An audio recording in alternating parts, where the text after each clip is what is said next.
Forget mashed bananas and applesauce. Some parents are skipping straight to ribeye. Yeah, the viral trend is sparking debate, and doctors aren't exactly cheering about what that could mean for a baby's health. No, they could not. Yeah. This is insane. This new fad is showing up all over social media by influencers, so please take it with a grain of salt. But it is essentially where all these parents are taking all of the pureed fruits that we know and we love and have been proven over the years to, have a baby enjoy. And all the veggies, they're swapping them out for animal products like eggs, butter, bone broth, and organ meat.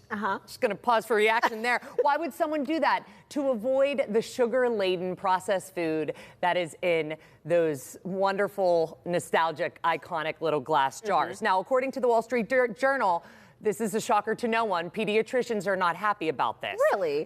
I know. They essentially are saying, please don't do this. Babies need fiber, vitamin C, and other nutrients that can only be found in fruits and veggies. And I just want to say I have never judged a mother, even before becoming one, but I will tell you that if I see your infant gnawing on a fillet, if they have a bone in their hand just going full caveman, I think I might stop and say, what's going on here? You know what? I'm smiling because prior to getting pregnant, I was following. Once again, take this with a grain of salt. Okay. I was following this particular doctor on social media, and he was talking about how you should eat when you are pregnant, and also once you conceive and thereafter.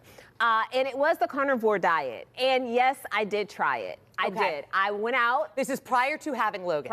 Prior to having Logan, I went out and purchased, I don't know, maybe 12 steaks. Like it was really expensive. Don't get me wrong. In this economy? 12 steaks, all eggs. I just completely cut out vegetables.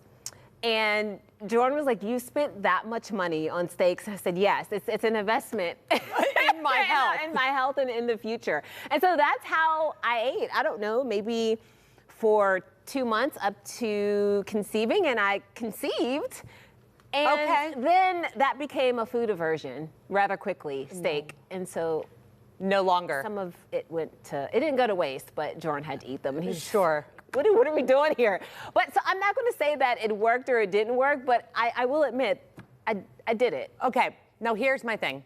You did this as a full-grown adult who had had a lifetime of experiencing fruit and veggies. These children obviously should be getting protein. We want that. And I am no doctor. No one ever comes to me for medical advice. But I will say anything that cuts out such a large, very, very important food group, why would we ever make this a popular fad? I don't know. And that's exactly what it is, a fad. It is a fad. Because there will be research later. It was difficult just to eat that much steak and those many eggs. It really was. Like, now imagine having no teeth, Mikey. We're putting this in a blender. Well, yeah. You blend it up and you make it, mush and easy to eat. I like my kids. I don't want to do this to them.